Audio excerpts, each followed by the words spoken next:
Well, if indeed this is a playoff simulation for the Seattle Kraken, they find themselves down 0-1 to the Vegas Golden Knights. We're going to talk about last night's game. The Seattle Kraken will play the Golden Knights once again on Friday. And I want to take you over to the Isobel Cup Championship.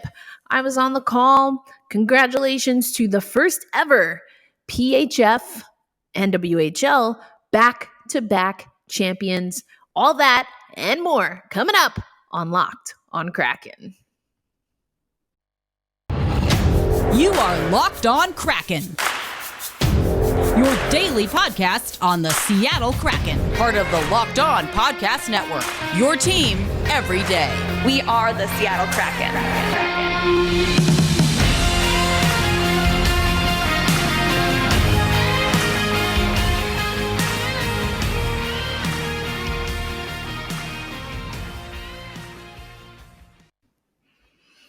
Hey to the hey, what do you say, Seattle Kraken fans? Eric Lindsay Ayala welcoming you to another episode of Locked on Kraken. We want to thank you for making this your first listen of the day. Yesterday, we had a squad cast with Tony Cardasco, your host of Locked on VGK, Vegas Golden Knights, and it was all Vegas last night as they get the 3-1 victory over the Seattle Kraken.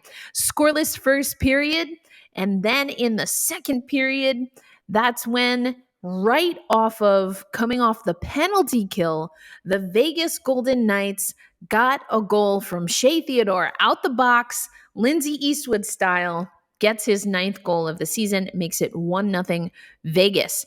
And then it was Michael Amadio. I talked about Amadio and my Blake Bolden / Amadio jersey when he was with the LA Kings. He gets his 8th of the season at the 7:03 mark in the third period, followed by an unassisted goal by Jonathan Marzashal.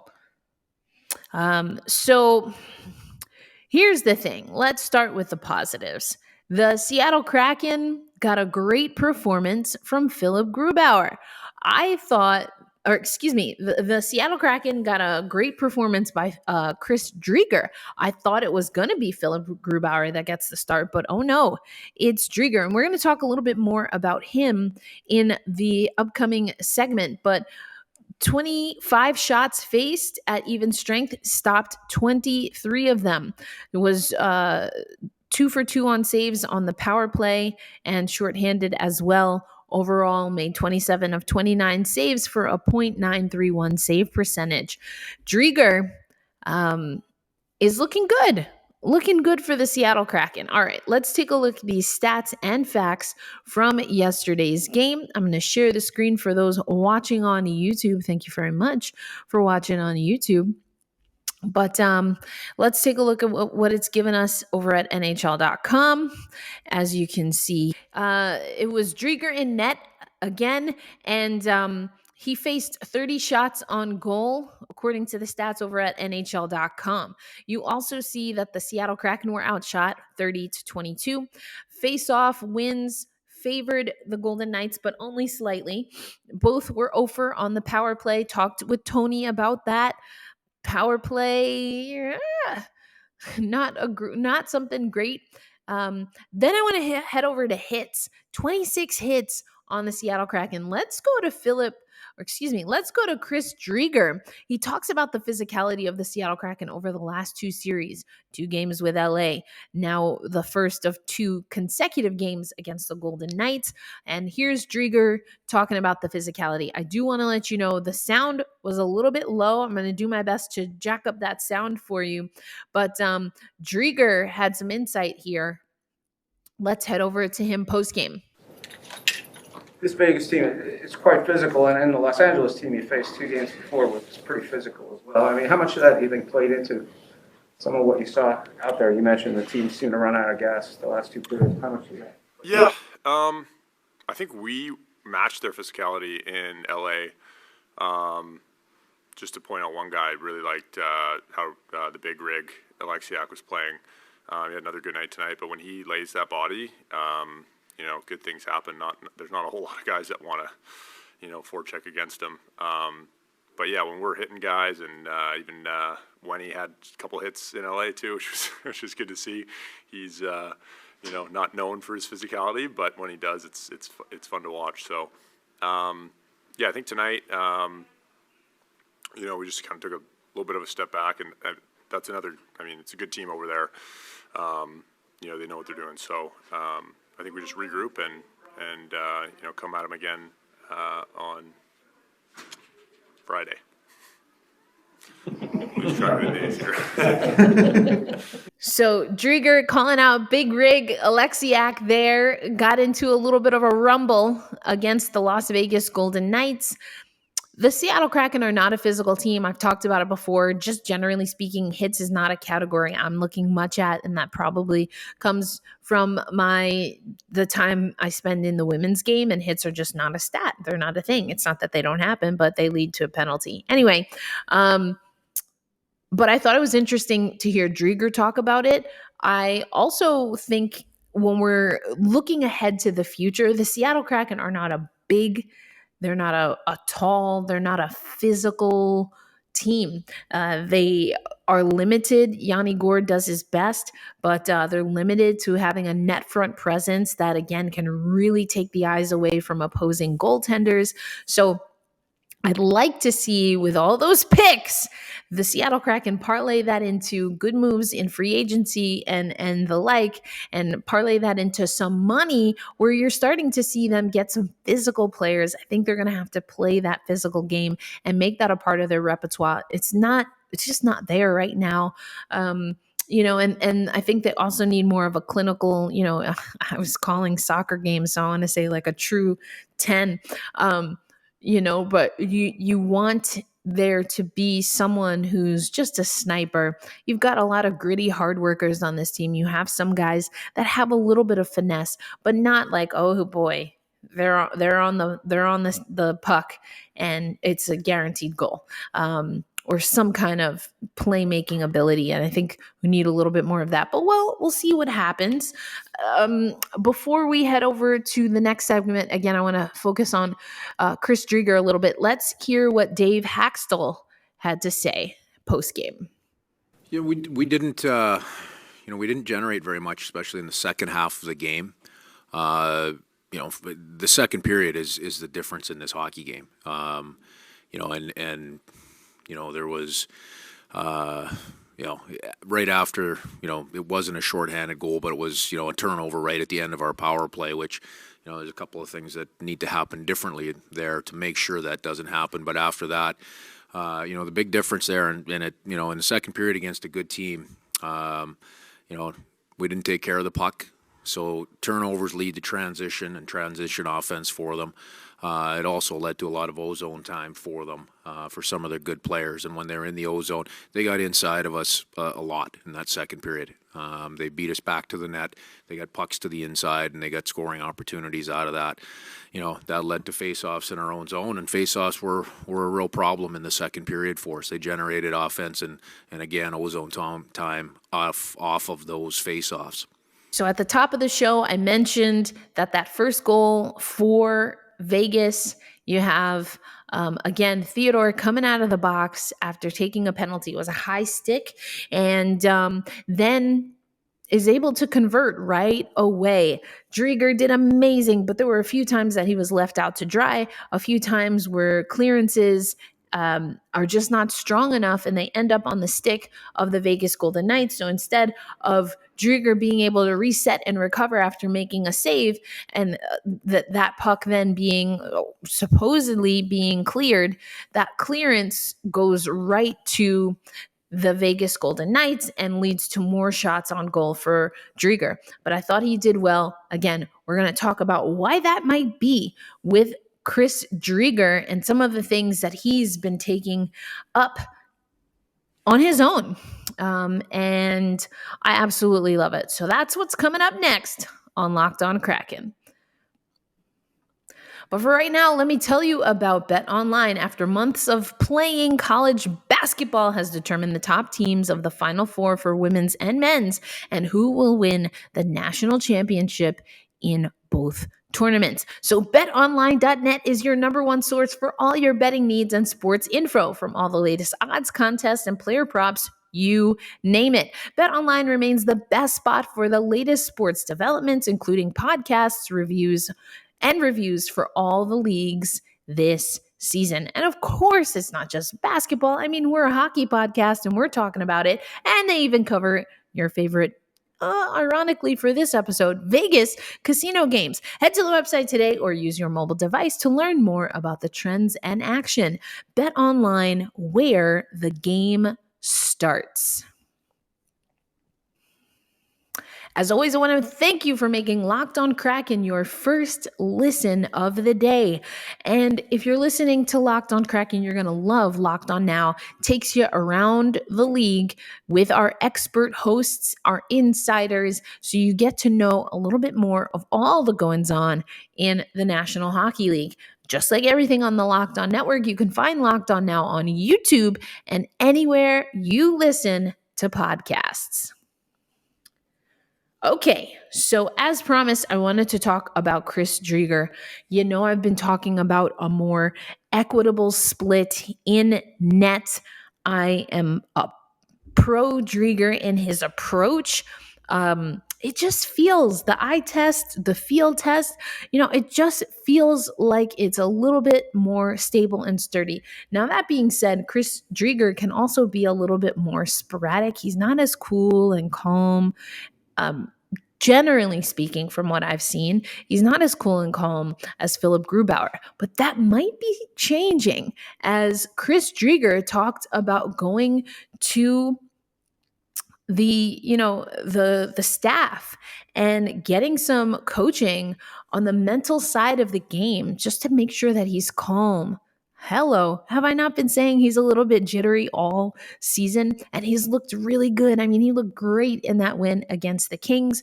Again, looked really good last night against the Vegas Golden Knights. And these are the kinds of performances that the Seattle Kraken need from their goaltending, because unfortunately, the lapses on defense continue. We heard Dave Haxtell talk a little bit about that. But we're going to head over to Chris Driedger. Again, the audio a little bit faint. I'm going to do what I can to bump that up. But if you hear the audio change, that's why, because this is the audio feed from yesterday's post game with starting goaltender Chris Driedger.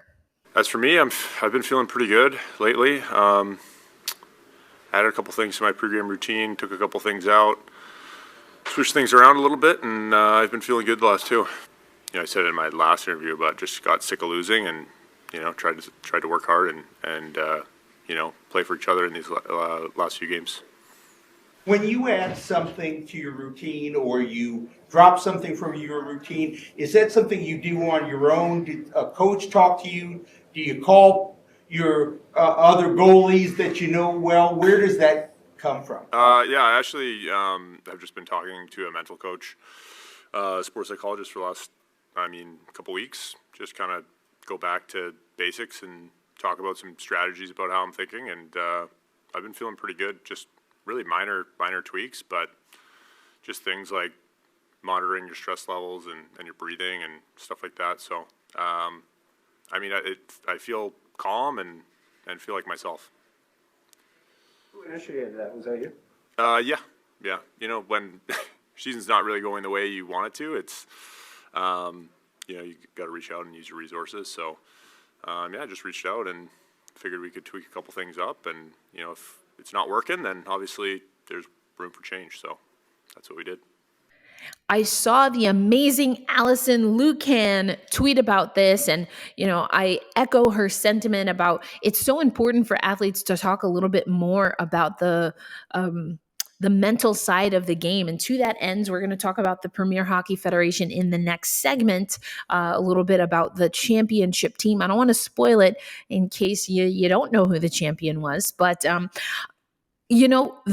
team, the Metropolitan Riveters, they actually have a dedicated team to talk to their players about the mental part of the game, both kind of the psychology, like a sports psychologist to get them ready and visualization, but also if there are things on the Riveter side of things where maybe they're struggling with their mental health outside of hockey, they can talk to these sports psychologists about that as well. And I'm not sure exactly what the impetus was for Driedger. He did allude to, though, managing stress. So was it, I can't speak to whether he was feeling stressed and that's why he sought it out, or he just wants to make sure that he's not getting to a point where he's stressed out. Either way, really, really cool to see that he's made a few changes just on his own. It wasn't something he said that came from the coaching staff. It was just something that, as you heard him say, he wants to utilize all of the resources that he has. And I hope that it pays dividends for the Seattle Kraken, as of course they will play the Vegas Golden Knights once again on Friday. So again, if this is a series, now the Seattle Kraken, they've dropped one at home, and now they have the chance to get something before they hit the road. And the Vegas Golden Knights, with yesterday's win, are 37-28-4, still vying for a playoff spot. So this is a little bit of, again, spoiler that the Seattle Kraken are hoping to play, or at least make it difficult where Vegas needs some help to get into the postseason. The Seattle Kraken are 21-40-6. Of course, that win streak got snapped by the Vegas Golden Knights. They will play on Friday, so tomorrow is going to be a game day podcast. We're going to talk about it. That's 10 p.m. Eastern time, so of course that's 7 p.m. local, which is Pacific time, local to the Seattle Kraken. After that, the Seattle Kraken will return to action against the Dallas Stars, and that's going to be on Sunday. They are hosting the Stars. The Stars are 37-25-3, so we'll talk about that as well. We're not going to do as much prep for Vegas just because we just played them, so I'll get you ready for Sunday's game against the Stars. But again, coming up next, I want to take you over to the Premier Hockey Federation. I want you to hear, the spice that came from a starting goaltender, Katie Burt, for the Boston Pride, who become the first ever back-to-back champions in the Premier Hockey Federation.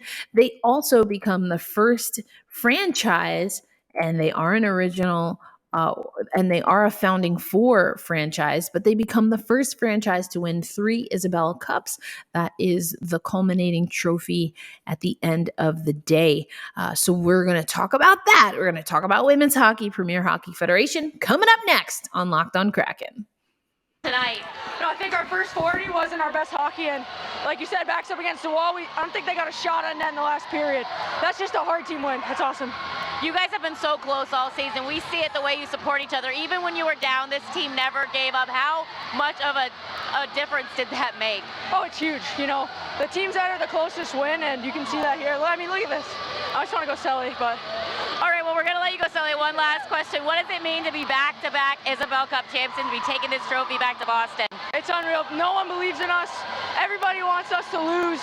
Rest in peace to the rest of the PHF, baby, back-to-back champs. Absolutely savage by Katie Burt and the Boston Pride. Again, they win back-to-back Isobel Cup championships. They come out as they were the 3rd seed overall. They went to overtime in 5 games leading up to the playoffs and lost in overtime in 5 consecutive games leading up to the playoffs. Their power play was abysmal all season. I'm talking like single-digit %. This is a team that a handful of seasons ago was lethal, clinical. I would say they suffocated their opponents, and they didn't have that last season. They kind of on a weird situation made it to the playoffs last year, win the Isobel Cup championship. They make it through the play-in round to get to another Isobel Cup final, and they take down the top team. I'm not going to lie, I was rooting for Connecticut. I had Connecticut taking it all.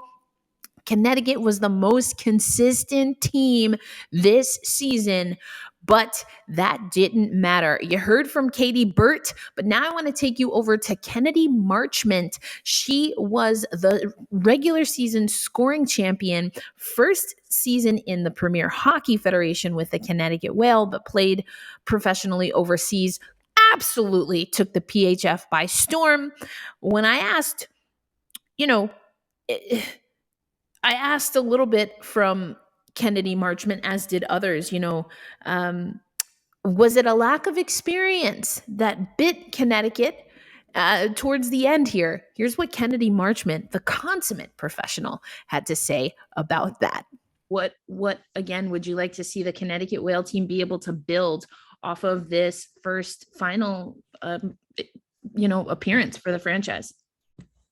Yeah, I mean, Boston, obviously they have a lot of experience. They won it last year. They're pretty much the same team this year, but I don't personally don't think that's where they beat us. We have a lot of experience as well. We have girls like Janine Weber, Shannon, Wolfie.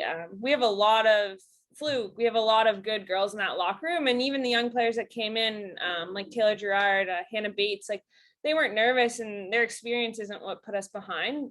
Obviously it does play a factor, but I think at the end of the day, like I said, I'd take them in a series for sure, any day, and bet on the Whale. And I wouldn't say anything else. But yeah, I just don't think the bounces went our way. A little bit lower shots, and those 3 crossbars are in, and it's a different game. But I love this team, and I would never say anything bad about them. And I think we gave it our all. And at the end of the day, that's all you can ask. And in case you missed it, folks, it was a thrill of a lifetime for me to be on ESPN.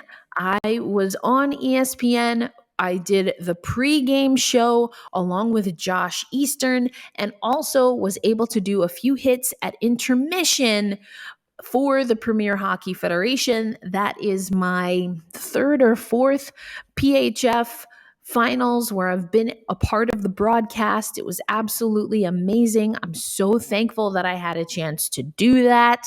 So thank you for everyone that tuned in. I've got my new profile pic I want to show you because I think I look good. I'm not even going to lie. The lighting is much better there than it is right here in my living room in Tulsa, but we digress. Here's a look at just the vibrant also colors that the PHF had for their Isobel Cup final. So there's me. That's the ESPN drop. We were on ESPN Plus for the pregame show, and then ESPN2, Isobel Cup on ESPN2. So I got to be a part of an ESPN broadcast. It was amazing. I had a great time.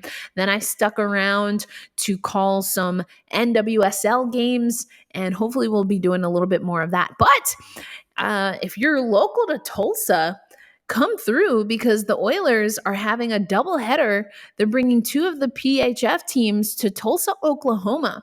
That is because the owner of the Oilers, the brand new owner within the last season or 2, he owns 2 of the teams in the PHF. At least right now he does.